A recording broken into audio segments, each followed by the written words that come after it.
감사제를 드릴 것이다. 그리하면 내가 너를 즐겁게 받으리라. 주 여호와의 말씀이니라. 아멘. 43장까지 읽었습니다. 하나님께서 예수겔에게 성소와 지성소, 성전에 대한 환상을 보여주십니다. 이제 귀환에서 수르바벨 성전이 건축될 것인데 이 성전에 여러 가지 모습을 보여주십니다. 성전은 지성소와 성소와 성전 뜰로 이루어졌습니다. 지성소에는 1년에 단 한 차례 대제사장만 들어가는 속죄일날 들어가는 것이고요. 성소는 제사장들이 24반차로 그러니까 24대조로 나누어서 들어가서 거기에서 분향하고 떡도 놓고 그러는 제사장들만 들어가는 것이 성소입니다. 성전뜰은 유대인과 이방인들이 갈 수 있는 곳입니다. 지금 말하면 우리가 지성소로 한다면 성소고 그 외 밖에 마당이 성전뜰 그렇게 되겠습니다. 그래서 구약 시대에는 성소와 지성소 사이에 휘장이 그렇게 막혀 있었지요. 그래서 지성소에 대제사장이 들어가면은 거기에서 방울을 달고 들어갑니다.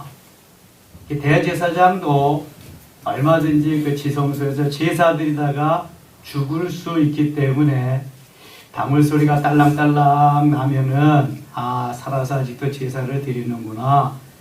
그렇지 않으면은 죽었기 때문에 대제사장만 들어가기 때문에 그 줄을 쭉 끌어서 내는 것입니다.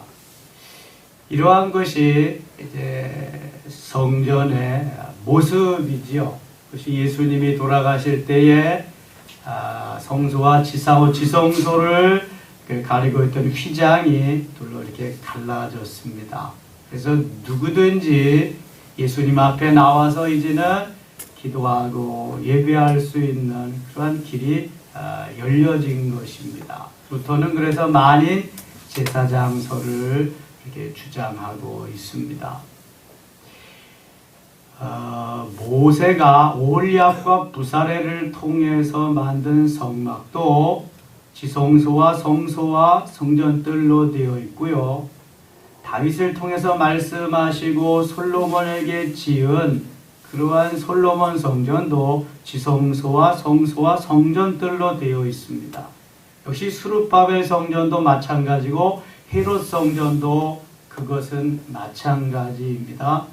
그런데 중요한 것은 보이는 성전은 보이지 않는 성전을 위한 것이다. 그래서 히브리서 9장 9절은 이 장막은 현재까지의 비유니 이렇게 말씀합니다. 보이는 성전은 보이지 아니하는 심령 성전을 비유로 말씀해 주셨다는 거예요. 우리의 몸의 구조가 영혼 몸으로 되어 있습니다. 영혼과 육체라고도 하지만 세 부분으로 3분서를 말하면 영혼 몸으로 되어 있습니다. 히브리서 4장 12절에 하나님의 말씀은 살았고 운동력이 있어 활력이 있어 좌우에 날선 어떤 검보다도 예리하여 혼과 그다음에 영과 및 관절과 골수를 찔러 쪼개기까지 한다. 혼과 영과 관절과 골수는 몸을 말하는 것입니다. 그래서 우리 몸을 3분설로 세 부분으로 나눴을 때에 영은 지성소에 해당하고 혼은 성소에 해당하고 몸은 성전 뜰에 해당한다는 것입니다. 그것을 비유로 해서 성막, 성전을 우리에게 주셨다는 것입니다.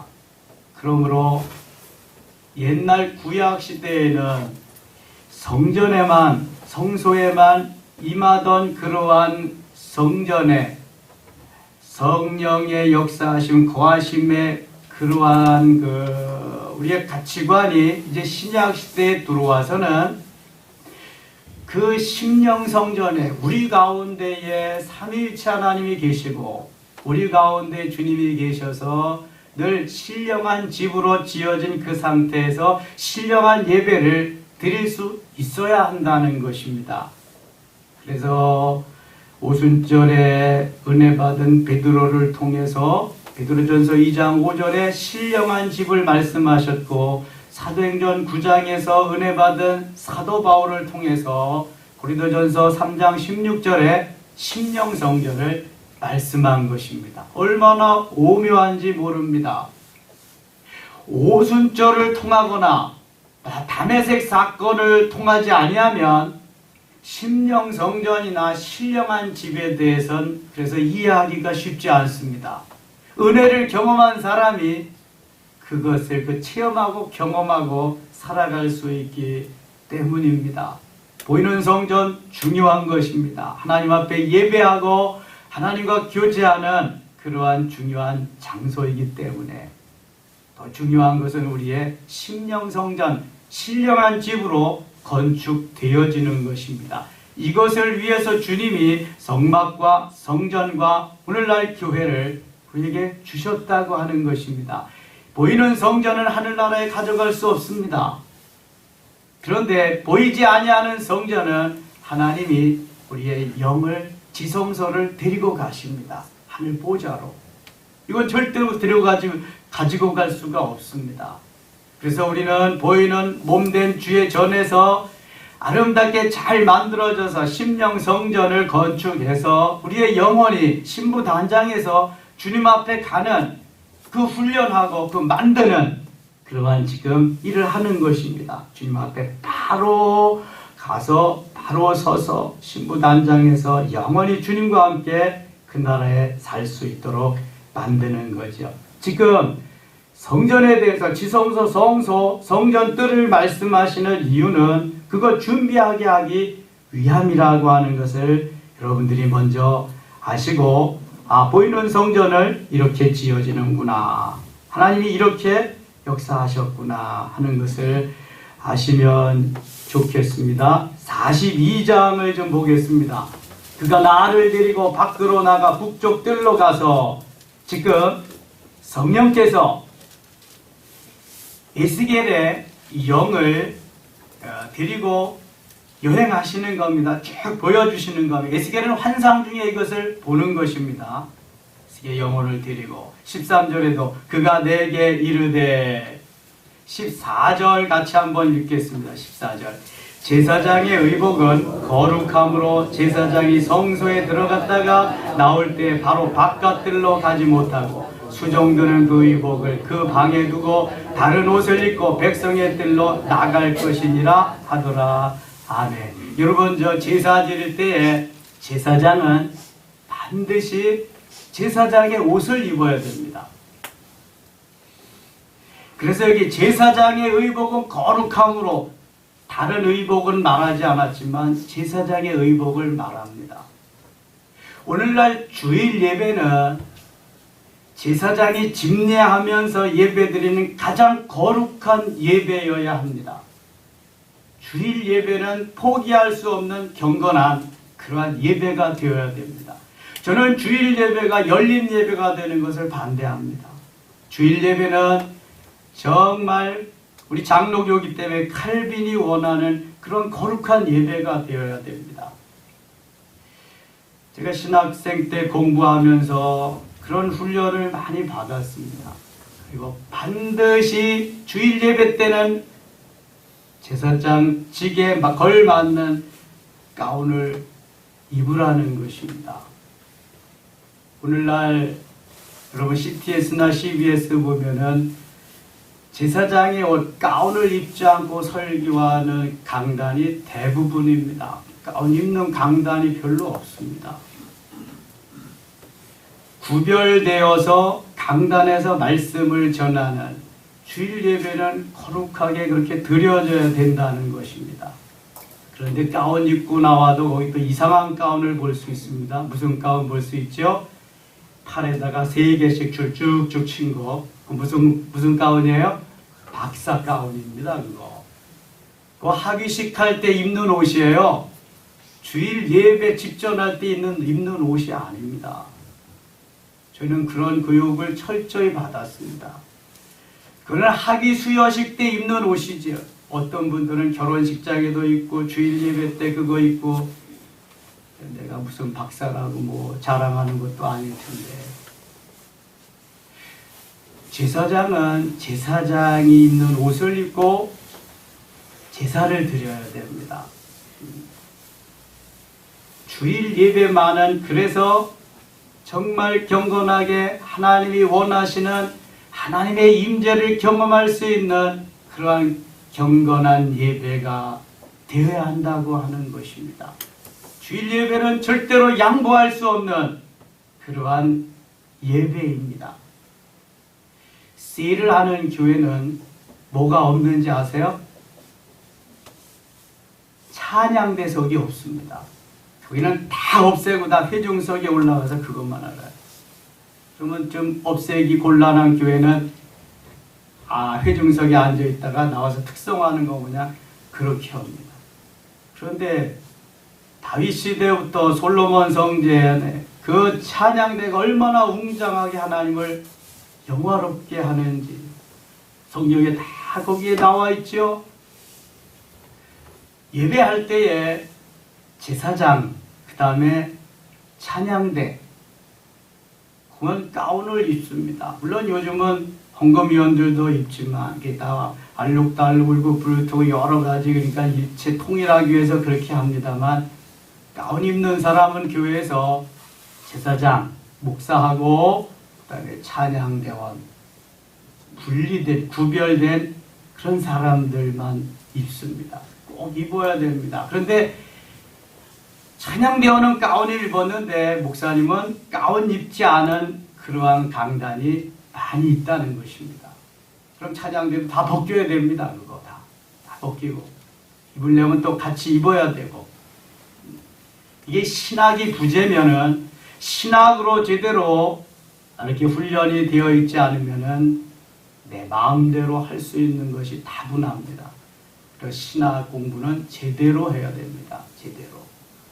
그래서 거기가 밑바탕이 되어서 성경 말씀들을 함께 해가지고 성경은 뭐라고 말씀하시는가, 하나님은 어떻게 역사하시는가, 이렇게 해서 주님의 말씀을 전하며 먹여야지. 이게 모든 것들이 하나님을 기쁘시게 영화롭게 하고 하나님의 법 가운데에서 진행되어져야지, 내가 원하는 대로 내가 좋은 대로 하면은요, 거기에 사람의 생각과 사람의 의지와 내가 기뻐하는 것으로 흘러갈 수밖에 없습니다. 그래서 하나님은 일일이 가르쳐 주십니다. 지시하십니다. 그 가르쳐 주시고 지시하는 대로 순종하는 것이 우리가 가야 할 길입니다. 거기에 승리가 있는 것이죠. 43장에 가겠습니다. 하나님이 말씀하십니다. 그 후에 그가 나를 데리고 문에 이르니고 동쪽을 향한 문이라. 이스라엘 하나님의 영광이 동쪽에서부터 오는데 하나님의 음성이 많은 물소리 같고 땅은 그 영광으로 말미암아 빛나니. 3절 같이 읽을게요. 그 모양이 내가 본 환상 곧 전에 성읍을 멸하러 올 때 보던 환상 같고 그 발 강가에서 보던 환상과도 같기로 내가 본 얼굴을 땅에 대고 엎드렸더니 여호와의 영광이 동문을 통하여 성전으로 들어가고 오히려 여기 나를 들어드리고 안뜰에 들어가시기로 내가 보니 여호와의 영광이 성전에 가득하더라. 아멘. 이거 내전, 외전, 내소, 외소 이렇게 여러모로 이제 말씀하시는데, 내전이나 내소는 지성소를 가리키고요, 외전이나 외소는 성소를 가리킵니다. 성전 뜰은 성전 뜰이라고 말씀하시고, 성경을 읽으면서 그렇게 이해하시면 좋고요. 에스겔을 통해서 하나님께서 이끌어 가시는데 이렇게 구체적으로 말씀하시고 있습니다. 6절, 성전에서 내게 하는 말을 내가 듣고 있을 때 어떤 사람이 내 곁에 서 있더라. 7절 같이 읽겠습니다. 그가 내게 이르시되 인자야 이는데 보좌에 쳐서 내 발을 두는 처소 내가 이스라엘 족속 가운데 영원히 있을 것이라. 이스라엘 족속 곧 그들의 왕들이 음행하며 그 죽은 왕들의 시체로 다시는 내 거룩한 이름을 더럽히지 아니하리라. 아멘. 그 솔로몬 성전이 예루살렘이 다 함락되고 멸망할 때에 바벨론의 느부갓네살이 와가지고 성전을 다 회파시켰죠. 성전에 있는 기구들을 모두 다 바벨론으로 탈취해 갔습니다. 그러니 하나님의 마음이 얼마나 아프시겠어요. 거기에다가 이거는 시장 바닥도 아니고 그들의 왕들이 음행하며 그 죽은 왕들의 시체로 가득하게 했다. 성전을 완전히 폐허시켜 버렸다는 거죠. 영적으로 우리가 하나님을 떠나고 하나님을 모셔야 될 내 속에 사단이 와서 세상 온갖 잡것들이 와가지고 나를 주장하고 있으면 바로 그것과 마찬가지로 되는 것입니다. 오늘날 주님을 섬기며 하나님의 자녀로 산다고 하면서도 하나님 없이 세상 것들로 가득 차 있는 사람이 너무 많다는 것입니다. 제가 지난주인가 지지난주에 그런 메시지 전했어요. 붕어빵에 붕어는 없다. 잉어빵에도 잉어는 없다. 국화빵에도 국화는 없다. 우리가 그리스도인인데 과연 그리스도인이 그 안에 계실까? 이건 대단히 중요한 문제입니다. 그리스도인이 없어도 그리스도인이라고 그런다는 거지요. 아니, 잉어빵에 잉어가 없잖아요. 국화빵에도 국화가 없고. 예수님은 그런 자들을 향해서 내가 이 돌들을 들어서도 아브라함의 자손을 만들 수가 있다고 말씀합니다. 너희들이 아브라함의 자손이라고 말하는 게 중요한 것이 아니라 아브라함의 자손이면 아브라함 자손답게 살아야 된다는 겁니다. 그렇지 않으면 내가 이 돌들로 아브라함의 자손을 만들겠다는 거예요. 하나님의 자녀면 하나님을 모시고 하나님의 자녀답게 살아야 한다는 것이 성경의 가르침입니다. 그렇지 않으면 바리새인 된다는 거예요. 야고보서의 존재의 가치는 거기에 있습니다.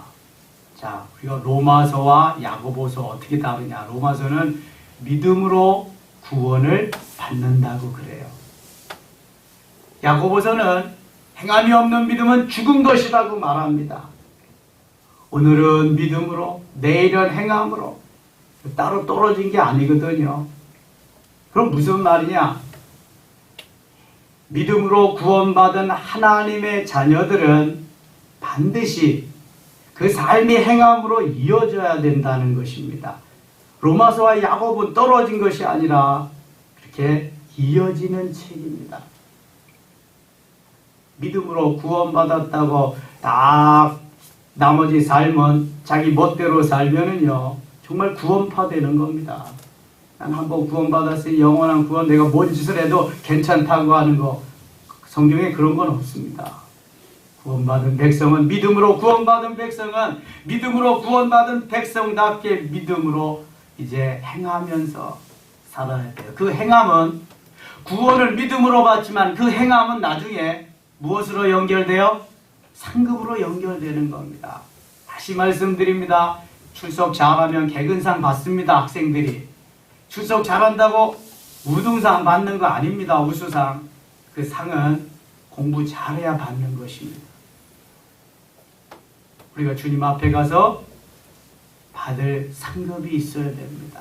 이 행함으로 나타나는 거예요. 주님의 복음을 위해서, 하나님의 영광을 위해서 난 오늘도 어떻게 살아가는가, 거기에 달려있는 것입니다. 이제 우리가 구원 때문에 고민하는 군번은 지났잖아요. 그럼 내가 구원받지 못해서 지금 구원 받았을까 안 받았을까 그 고민하는 사람이 있습니까? 상급을 향해서 달려가야지. 적어도 우리 영성 훈련하고 영성으로 이렇게 만들어져 가는 사람은 구원에 대해서 고민은 이제 끝이란 말이죠. 구원의 확신 갖고 내가 가나안 땅에 들어가서 얼마만큼 삶으로 행해주면서 하나님을 기쁘시게 영화롭게 할 것이냐. 이거 가지고 고민해야지. 뭐 구원을 받았는지 못 받았는지 그거 가지고 고민할 때가 아니잖아요. 하나님이 이미 주셨고 우리가 달려가는 길. 10절 보겠습니다. 인자야 너는 이 성전을 이스라엘 족속에게 보여서 그들이 자기의 죄악을 부끄러워하고 그 영상을 측량하게 하라. 이 새로운 성전을 이스라엘에게 보이고 그들이 좀 깨닫게 해라. 부끄럽게 하라. 만일 그들이 자기들이 행한 모든 일을 부끄러워하거든 너는 이 성전의 제도와 구조와 그 출입하는 곳과 그 모든 형상을 보이며 또 그 모든 규례와 그 모든 법도와 그 모든 율례를 알게 하고 그 목전에 그것을 써서 그들로 그 모든 법도와 그 모든 규례를 지켜 행하게 하라. 보세요, 이거 지켜 행하게 하라. 말로만 머리로만 가지고 있지 말고 규례와 법도 지켜 행해라. 성전의 법은 이러하니라. 산꼭대기 지점의 주인은 지극히 거룩하리라. 성전의 법은 이러하니라. 하나님의 법, 성전의 법, 하나님이 말씀하신 그대로 우리가 순종하며 살아야 복이 있고 하나님의 역사가 우리를 통해서 나타나고 있음을 말씀합니다. 오늘 하루도 주님이 말씀하시는 그대로 행하면서 순종하면서 승리의 귀한 한날 되실 수 있기를 원합니다. 오늘 1000번째 예물 드린 손길이 있습니다. 기도하겠습니다. 아버지 하나님 고맙습니다. 성전의 규례와 법도를 말씀하셨사오니 그대로 행할 수 있게 하시고 우리의 심령 성전이 아름답게 건축되어지며 주님 기뻐하는 삶의 자리로 우리가 나아갈 수 있게 도우소서. 1000번째 예물을 드립니다. 솔로몬의 1000번째와 같이 금양하시고 그렇게 이루어지게 하시옵소서. 하나님께서 도우시고 역사하여 주옵소서. 오늘 하루도 주 안에서 승리하며 가는 곳마다 주의 역사 나타나게 하여 주옵소서. 예수님 이름으로 기도드리옵나이다. 아멘.